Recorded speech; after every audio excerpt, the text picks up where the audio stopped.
मैं जो स्कूल में पढ़ता हूँ, जहाँ से आदर्श स्कूल में मैं पढ़ता था, अभी तक यहाँ पे ऐसी कोई भी घटना हुई नहीं है। अगर इस देश में अगर आपको ये रेपिस ये बंद करना है तो खुलेआम 1 या 2 अपराधी को खुलेआम फांसी दो जनता के सामने। अगर बंद करनी है तो आपको कानून में एक कानून तो बदलना पड़ेगा। जो आक्रोश है ये जनता का पूरी सिस्टम के लिए है, ये पूरे सिस्टम के अगेंस्ट हमारी जंग है।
मैं जो स्कूल में पढ़ता हूँ, जहाँ से आदर्श स्कूल में मैं पढ़ता था, अभी तक यहाँ पे ऐसी कोई भी घटना हुई नहीं है। ये पहली बार जो हुआ है, ये जो 4 साल का वगैरह, इससे पहले हुए रहेंगे। जो आरोपी है उसमें, जो उसका उम्र 24 या 25 साल है, वो आरोपी बोलते हैं कि लोगों से मैंने सुना है कि वो आरोपी के ऊपर पहले भी पोक्सो अंतर्गत बहुत सारे गुने हैं उसके ऊपर। तो ऐसे आदमी को उन्होंने स्कूल में रखना ही नहीं चाहिए। प्रसारक जो संस्था है उनकी, उन्होंने अपने स्कूल में सीसीटीवी कैमरा नहीं बिठाया। अब कभी भी मैंने बहुत सारी घटनाएं देखी है सर, बहुत सारी घटनाएं देखिए। सब कुछ होने के बाद इनको याद आता है सीसीटीवी बिठाओ। ऐसा क्यों? आपके बच्चे नहीं पढ़ते? आपकी माता बहनें नहीं है क्या? आप लोगों ने समझना मांगता ना। आप हमसे इतना पैसा लेते हो, इतने सारे हमसे फीस लेते हो, तो आपका काम है। हम अपने बच्चों को स्कूल में भेजते हैं। क्यों भेजते हैं? आपके भरोसे पे भेजते हैं। नहीं तो हम घर में भी पढ़ा सकते हैं ना। तो इतना पैसा देके आप लोगों को हम भेजेंगे, आप सिक्योरिटी भी चेक नहीं करते हो। हम क्या सोचते हैं, हम हमारे टीचर स्कूल है, उनके भरोसे भेज देते हैं। मैं तो बोलता हूँ सीधा, अगर इस देश में अगर आपको ये रेपिस ये बंद करना है तो खुलेआम 1 या 2 अपराधी को खुलेआम फांसी दो जनता के सामने, या फिर खुलेआम जला दो। मेरी तो एक ही कहना है, अपने आप रेप बंद हो जाएगा। इस मामले में पुलिस का क्या भूमिका? पुलिस का तो सर, मैं पुलिस के पहले से अगेंस्ट हूँ। पुलिस कुछ काम की नहीं है। पुलिस सिर्फ नेता लोगों के तलवे चाटती है, बाकी कुछ भी करती नहीं है। चाहे तो कुछ भी नहीं, आप कुछ भी करो। पुलिस हर बार बोलती है हमें सहकार्य करो, लेकिन कितना सहकार्य करे जनता? केस रजिस्टर की बात ही नहीं सर। हम आपको, उन्होंने केस रजिस्टर किया 12 घंटे के बाद। ये हुआ है 12 तारीख को, केस रजिस्टर हुआ है 14 तारीख को। 2 दिन के बाद अगर ये क्या करते ये लोग? अगर गरीब लोग जाकर उधर हॉस्पिटल में भी परेशानी हो उनको सब कुछ।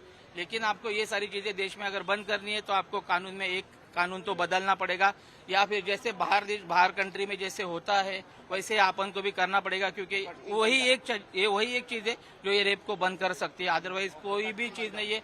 आप देखो कितने रेप होते हैं, किसी को भी फांसी होती है नहीं होती हमें पता ही नहीं चलता है। तो दूसरा कोई यही नहीं करता है ना। डर ही नहीं है। डर पैदा करो, डर बनाओ। डर अगर बनाओगे तो ये चीजें होने वाली है। नहीं तो जिंदगी में कभी भी ना आपकी माँ बहन सुरक्षित है, ना मेरी माँ बहन सुरक्षित है। ये जो आक्रोश है ये जनता का पूरी सिस्टम के लिए है।